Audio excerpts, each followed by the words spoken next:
menjadikan manusia banyak zikir, banyak baca Quran, banyak sholawat, qiyamul lail, ruh akan jadi kuat, badan akan mengikuti.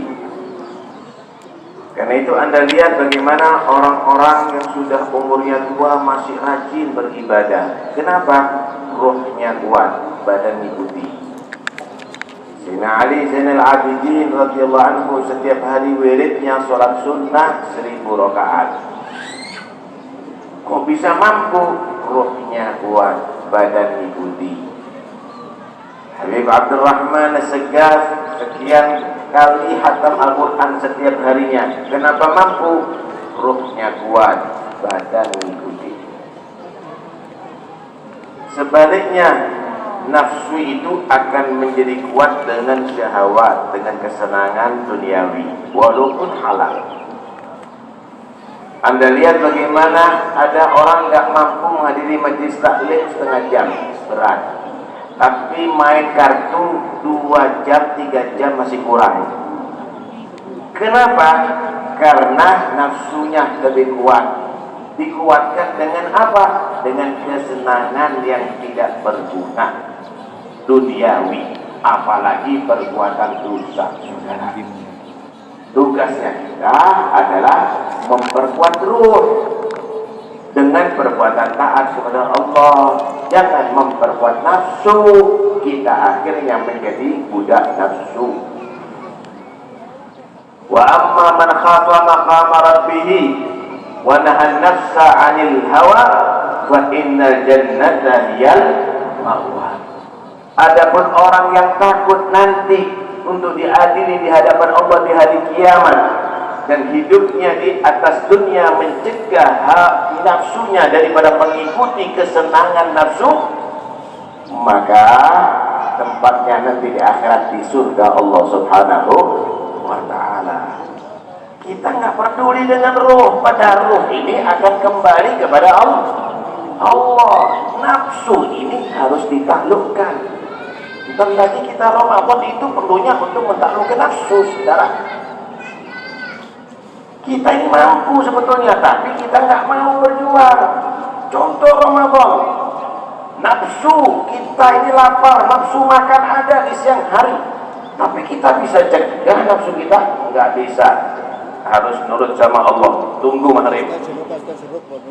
Kita haus, air es ada, kita buka lemari es, ada air es, kita mampu untuk minum, saudara. Tapi karena kita mau berusaha, mau takwa kepada Allah, kita tinggalkan itu semuanya demi taat kepada Allah Subhanahu wa ta'ala.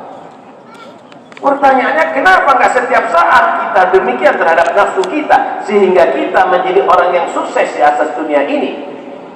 Ruh kita akan rindu setiap saatnya kepada Allah, akan menjadi seger dengan zikir, dengan bacaan Al-Quran, dengan taat kepada Allah Subhanahu wa ta'ala. Itulah sosok Al-Habib Muhammad bin Tahir Al-Haddad. Keberhasilannya itu bukan hanya sekedar dengan sekedar pakaian, saudara. Dengan pakaian begini kemudian jadi wali. Ini sama dengan anak kecil beli kostum Superman merasa jadi Superman. Enggak begitu. Tapi dengan mujahadah, dengan usaha, lihat hidayahnya. Bagaimana Habib Muhammad bin Tahir cari ilmu, ibadah kepada Allah Subhanahu wa ta'ala, zikir, qiyamul lail, begitu. Wa man talaba al-ula min ghairi kaldin awa al-umra fi talabil muhal. Cari mutiara harus nyelam ke lautan.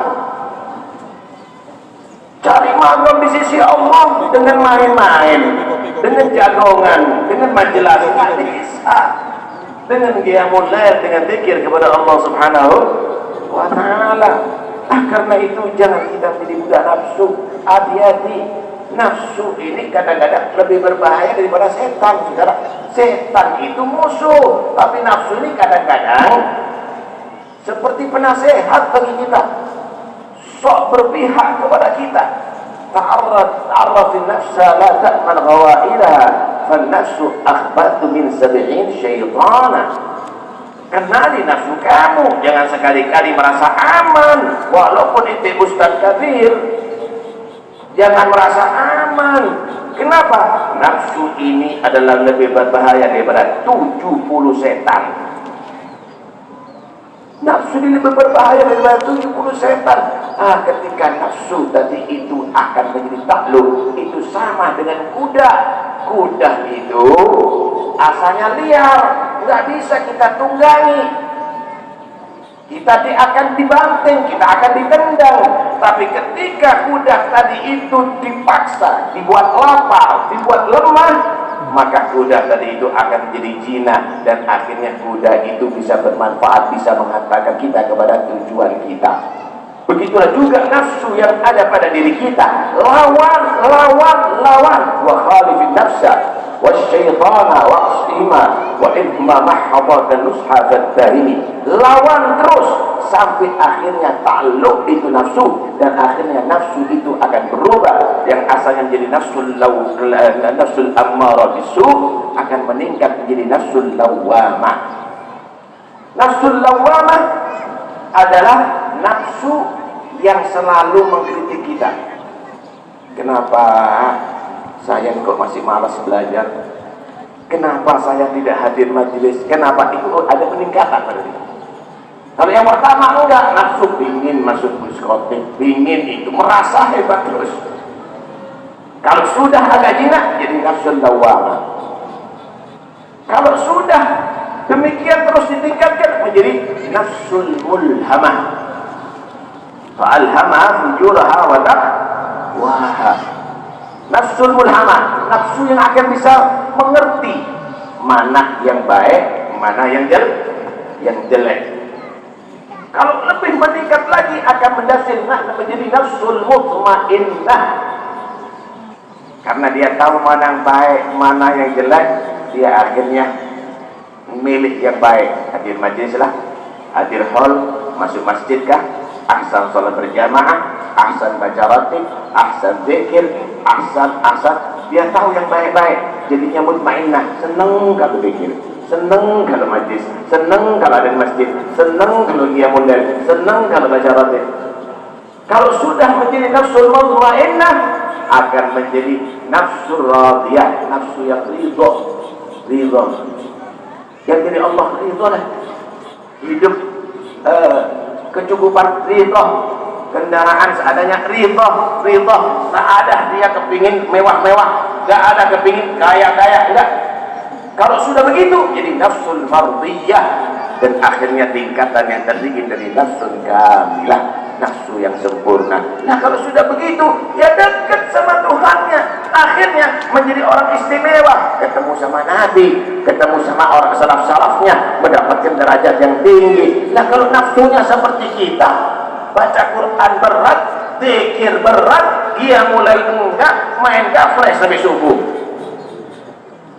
Kemudian pingin ru'yatun Nabi al-Wabah, pingin jadi kutub, mimpi ente. Enggak begitu saudara. Karena itu ayo kita pulang dari majlis ini ambil pelajaran. Masih muda nih Habib Muhammad bin Tahir. Ini Habib Muhammad bin Tahir keliling dari tempat ke tempat, saudara, keliling dari tempat ke tempat, bukan rekreasi tapi berdakwah. Dakwahnya itu bukan terima amplop, bukan menerima duit. Habib Muhammad bin Tahir bawa duit, potong kambing masuk satu daerah yang nggak bisa wudhu, diajarin wudhu, akidah diajarin sholat, semuanya beres, pindah ke tempat lain, undang semuanya, dijamu dengan makan daging dengan makan nasi samin, saudara. Seneng orang kalau kedatangan Habib Muhammad bin Tahir. Kenapa? Udah dapat ilmu, udah dapat makan, dapat akhlak. Muncul dai-dai sekarang datang pingin duit, seluruh daerah, seluruh kampung urunan, dimasakkan makanan. Ini Habib Muhammad bin Tahir perlunya begitu keliling. Ini masuk ke Tegal, bukan tinggal di Tegal hanya beberapa hari, kemudian beliau meninggal ada di sini. Untungnya orang Tegal. Siapa nggak kepingin punya Habib Muhammad bin Tahir? Untungnya orang Tegal. baru beberapa hari di sini lagi berdakwah, meninggal ada di sini, dikubur ada di sini. Akhirnya tuh lihat bagaimana dakwanya walaupun meninggal dunia Habib Muhammad bin Tahir. Karena itu ayo kita pulang dari majlis ini, kita menjadi mujahid, kita menjadi orang berjihad melawan nafsu kita.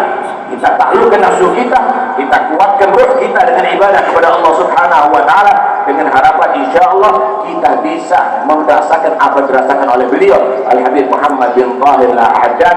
Dan mudah-mudahan insyaallah kita semuanya yang berkumpul ini akan bisa bertemu di tahun yang akan datang fi khair wa afiyah. Dan mudah-mudahan insyaallah Ramadan yang akan datang akan menjadi Ramadan yang spesial bagi kita. Kita tingkatkan ibadah dengan sebaik-baiknya, kita puasa dengan sebaik-baiknya, kita baca Quran dengan tadabbur sebanyak-banyaknya. Dan mudah-mudahan insyaallah Allah Subhanahu wa taala buka segala yang menutup hati kita. Allah isi dengan anwar, Allah isi dengan asrar, Allah isi insyaallah dengan wilayah. Dan mudah-mudahan insyaallah Allah Subhanahu wa taala jadikan seluruh zuriat Habib Muhammad bin Tahir Al-Haddad menjadi penerus beliau insyaallah sampai hari kiamat. Sallallahu alaihi wasallam Muhammad wa alihi wasallam. Alhamdulillahirabbil alamin. Assalamualaikum warahmatullahi wabarakatuh.